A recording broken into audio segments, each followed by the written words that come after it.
Lesson 5.2 is on evaluating and graphing polynomial functions, so go ahead and title your notes that you're taking with that. Our first definition is on polynomial. Polynomial is a function with no negative or variable exponents. So what we mean by a negative exponent is if you have y equals, let's say, x to the negative 2, there's your exponent that is negative, so that means that this is not a polynomial. The variable exponent, what we mean by that is y equals, maybe it could be 2 to the x power. And now you can see that up in the exponent position is a variable. And so that makes that not a polynomial. Most of what you guys have seen have been polynomials. You know, y equals x squared plus 2x minus 4. That's a polynomial. You can see the exponents are numbers. They're not negative. They're positive numbers. They're not negative and they're not variables. Another example, y equals just 2x plus 1 is another polynomial. All right, here we have a bunch of functions up here, and we have to determine whether or not they're polynomials. So I'll just take a look at a couple of them. Our polynomials, remember, you're going to look for exponents that are positive numbers, so they can't be negative and they can't be a variable. This one here looks great, that x to the 5th power, that 5th power is not negative and it's not a variable, so there's a polynomial.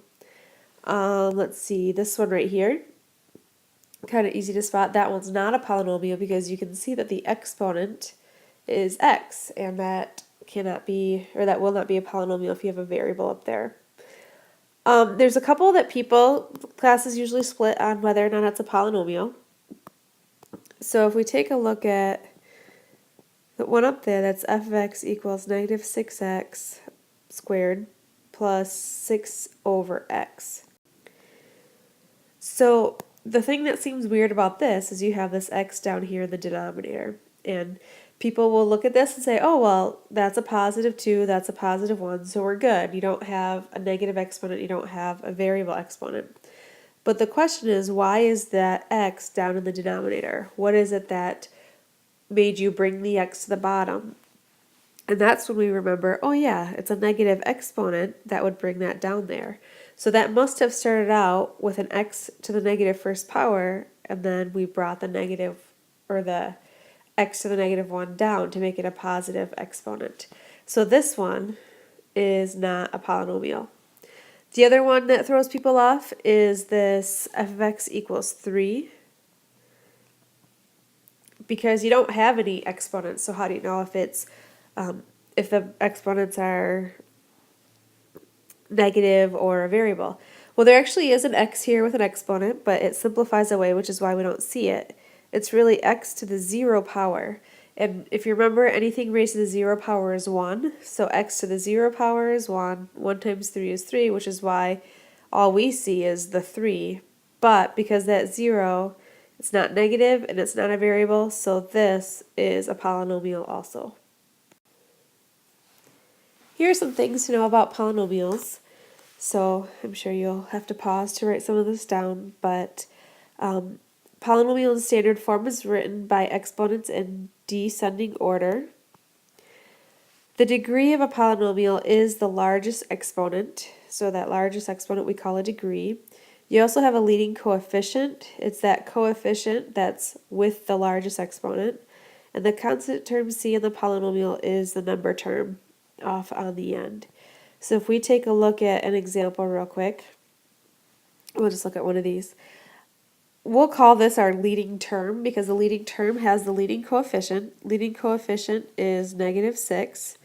Remember, n is your degree, and the degree is going to be the highest exponent, which is going to be that 4.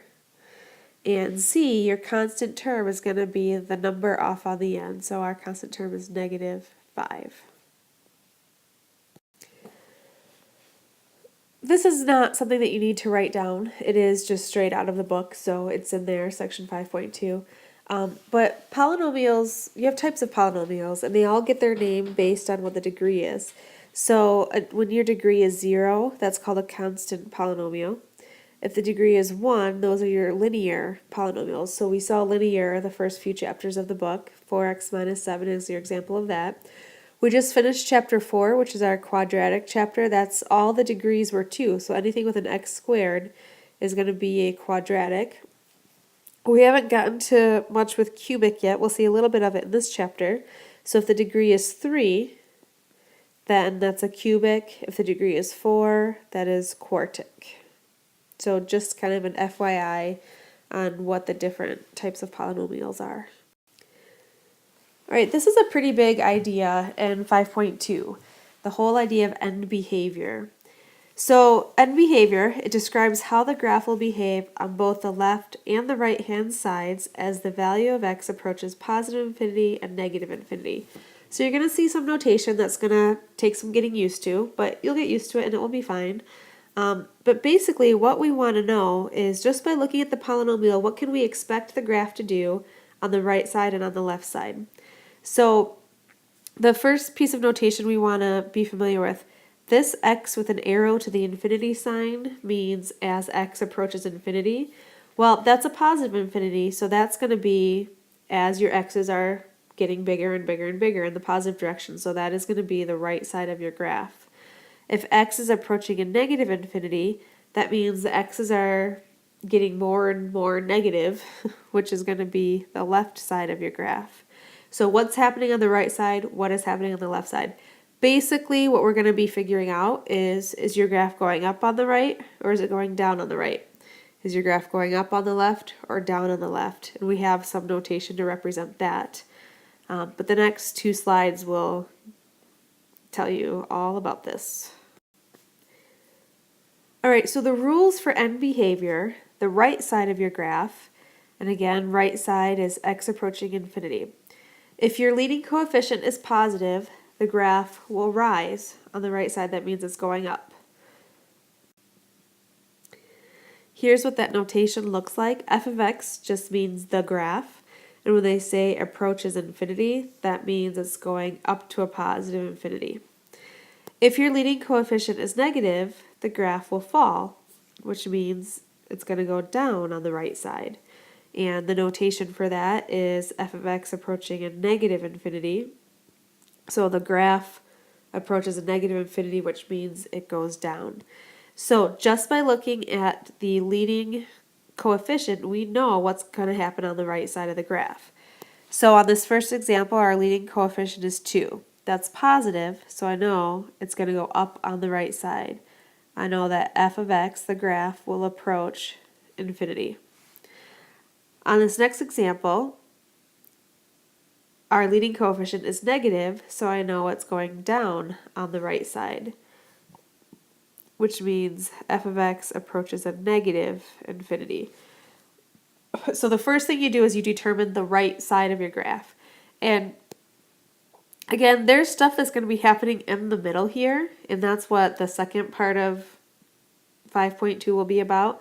But we just want to know what to expect our graph to do on the right and the left side. So once you have determined the right side of your graph, now you're going to figure out what the left side is doing. The left side of the graph, again, that's x approaching a negative infinity. This is all about the degree. Now remember, your degree is your exponent. It's going to be a positive exponent because you can't have negative exponents with polynomials. So instead of looking at positive and negative, we're going to look at even versus odd. If your degree is even, the graph will do the same thing as the right side. So once you've determined the right side, you can figure out then what is your left side doing. If the degree is even, it's going to do the same thing. If your degree is odd, it will do the opposite.